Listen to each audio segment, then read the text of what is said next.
L'intelligence artificielle, on la connaît pour écrire des textes, pour générer des images. Mais aujourd'hui, elle fait bien plus que ça. Elle compose, elle chante, elle produit de la musique. Dans cette analyse, on va voir comment une simple idée peut se transformer en une chanson complète. Parce que oui, l'IA est bel et bien entrée dans le studio. Et cette phrase, elle résume absolument tout. On est loin, très loin, des petites mélodies un peu robotiques d'il y a quelques années à peine. Aujourd'hui, la création musicale par intelligence artificielle, c'est rapide, c'est sérieux, et franchement, les résultats sont souvent bluffants. On va donc décortiquer ensemble cet outil qui fait tant parler de lui, Suno. On va voir comment créer une chanson de A à Z, mais aussi comment utiliser les fonctions de production plus poussées. C'est un véritable plongeon au cœur de ce qui est peut-être la nouvelle vague de la création musicale. Alors comment ça marche concrètement? On va commencer par la base, ce qui est sans doute le plus magique. Comment on passe d'une simple phrase, une simple idée, à une chanson entière? Le moteur de Suno, c'est ce qu'on appelle un modèle audio génératif. Mais attention, ça ne veut pas dire qu'il crée juste une petite mélodie. Non, il fait tout. Il écrit les paroles, il imagine la structure avec les couplets et le refrain, il choisit les instruments, il mixe l'ensemble et il génère même la voix qui va chanter dessus. C'est comme avoir un studio de production entier qui s'active sur demande. Et ce qui est génial, c'est que le processus est hyper accessible, notamment parce qu'on peut faire collaborer plusieurs IA. Par exemple, on peut demander à ChatGPT de nous écrire des paroles sur un thème précis, on copie-colle ça dans Suno en lui demandant un style musical, et pour la touche finale, on peut même générer une pochette d'album avec une autre IA. En quelques clics, on a une offre complète. Maintenant, si on veut avoir un peu plus de contrôle, il y a le mode personnalisé, et c'est là que ça devient vraiment intéressant. On peut y mettre ses propres paroles, définir un style très précis comme pop rock, choisir la langue, et même le type de voix, masculine ou féminine. C'est là qu'on commence vraiment à sculpter le son comme on le souhaite. Bon, on a vu la base. Maintenant, passons au niveau supérieur. On va voir que Suno, ce n'est pas juste un générateur de chansons. Ça peut se transformer en un véritable studio de production. Une des fonctions les plus impressionnantes, c'est ce qu'ils appellent la reprise. Imaginez le truc, on prend une chanson pop toute simple et on demande à Suno de la refaire, mais en version heavy metal. Le plus grand défi pour l'IA, c'est de garder la mélodie de base intacte. Et le résultat est saisissant. Sous les guitares saturées et la double pédale de batterie, on reconnaît parfaitement la ligne de chant originale. L'énergie, elle, est complètement métamorphosée. Un autre cas de figure, le morceau est super, mais un peu trop court. Pas de problème, la fonction Extend est là pour ça.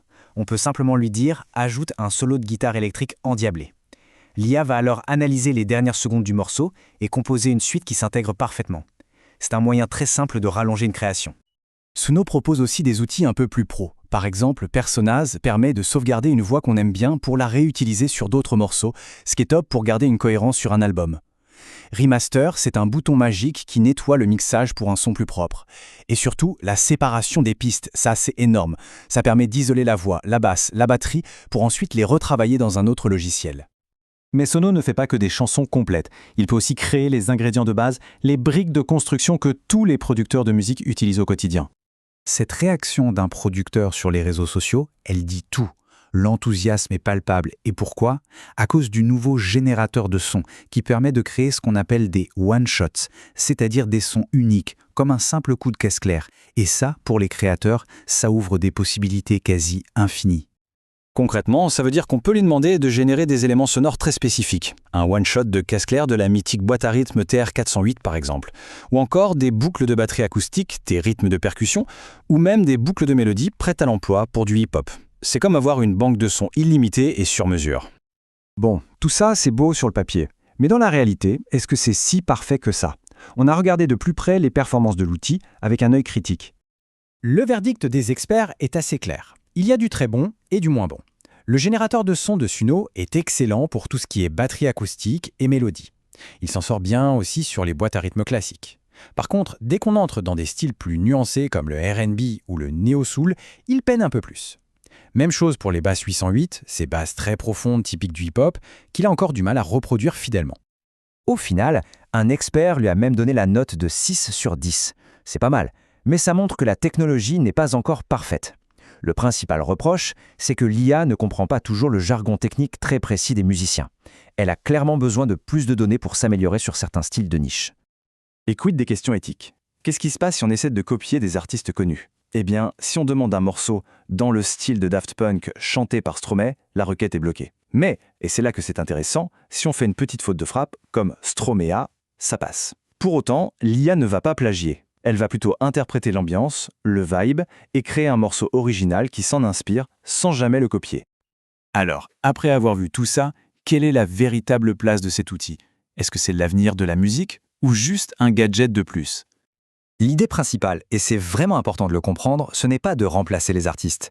Il faut plutôt voir Suno comme un assistant créatif surpuissant, un outil pour surmonter le syndrome de la page blanche, pour permettre à quelqu'un qui ne joue d'aucun instrument de donner vie à une idée, ou tout simplement pour servir de laboratoire d'expérimentation sonore.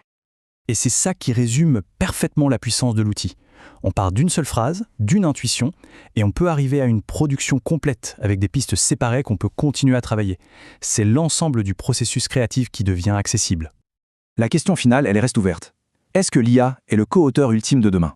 Ces outils ne remplaceront probablement jamais la sensibilité et la vision humaine. Mais une chose est sûre, ils sont déjà en train de redéfinir les règles du jeu. En démocratisant la création, l'IA pourrait bien devenir le partenaire créatif incontournable de toute une nouvelle génération d'artistes.